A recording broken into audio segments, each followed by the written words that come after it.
রাত পোহালেই বাংলা নববর্ষের প্রথম দিন, তাই চট্টগ্রাম জেলা শিল্পকলা একাডেমিতে চলছে আলপনার প্রস্তুতি।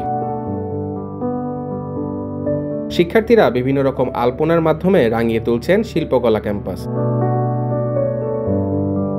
নিজ ক্যাম্পাসে শিক্ষার্থীরা স্বতঃস্ফূর্তভাবে কাজ করছেন বর্ষবরণের। কালকে যেহেতু নববর্ষ, তাই আজকে এখানে ড্রয়িং করছে এবং এখানে প্রায় 100 থেকে 150 জন মানুষ ড্রয়িং করছে শিল্পকলায়, কারণ এখানে অনেক বড় করে অনুষ্ঠান হবে এবং অনেক ভালো লাগতেছে, মজা লাগতেছে।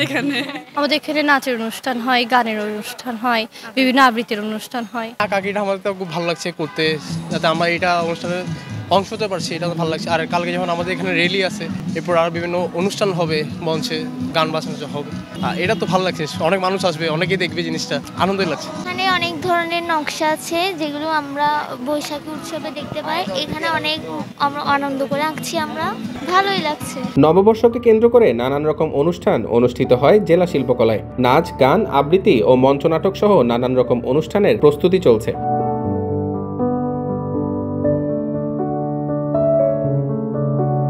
সব বিষয়ে সুন্দরভাবেই হচ্ছে। সবাইকে প্যালেস্টাইন নিয়ে মঞ্চনাটক দেখার আহ্বান জানান সংস্কৃতি বিষয়ক অফিসার। বাংলা বর্ষকে আজকে তো বিদায় চৈত্র সংক্রান্তির দিন এবং আগামীকাল নতুন বছরের প্রথম দিন। এই উপলক্ষে জেলা শিল্পকলা একাডেমি প্রাঙ্গণে আমরা ব্যাপক প্রস্তুতি নিয়েছি 3 দিন ব্যাপী উৎসবের। আজকে বিকাল 4টায় আমাদের চৈত্র সংক্রান্তির উৎসব শুরু হবে এবং আগামীকাল সকাল 8টায় এখানে বর্ষবরণ আনন্দ শোভাযাত্রা আমরা করব।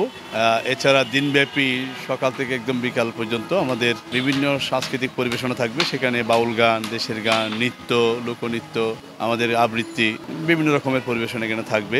আর পয়লা বৈশাখের পরের দিন অর্থাৎ 2রা বৈশাখ আমাদের এই মঞ্চে বাউল গানের আসর আমরা আয়োজন করেছি সাধু মেলা শিরোনামে, আগামী 2 বৈশাখ 15 এপ্রিল। আর আপনারা জানেন সম্প্রতি ফিলিস্তিনে যে বর্বর গণহত্যা চালাচ্ছে ইসরায়েলি বাহিনী, এটার প্রতিবাদে আমরা আজকে অর্থাৎ 13 এপ্রিল সন্ধ্যা 7টায় এই মঞ্চে আমরা প্রতিবাদী একটি নাটক মঞ্চায়ন হবে। এটা মোকাবিনাই প্যালেস্টাইন শিরোনামে। ছাত্রদের সাথে একই সাথে ক্যাম্পাস রাঙানোর কাজ করছেন শিক্ষকরাও। আনন্দ ও উৎফুল্লতা নিয়ে কাজ করছেন সবাই। প্রতি বছরই সেটা করে থাকি, বরাবর এই বছরও করছি। বেশ আনন্দ উদ্দীপনাই লাগে। সবাই ছাত্রছাত্রীকে নিয়ে কাজটা করে থাকি প্রতি বছরই।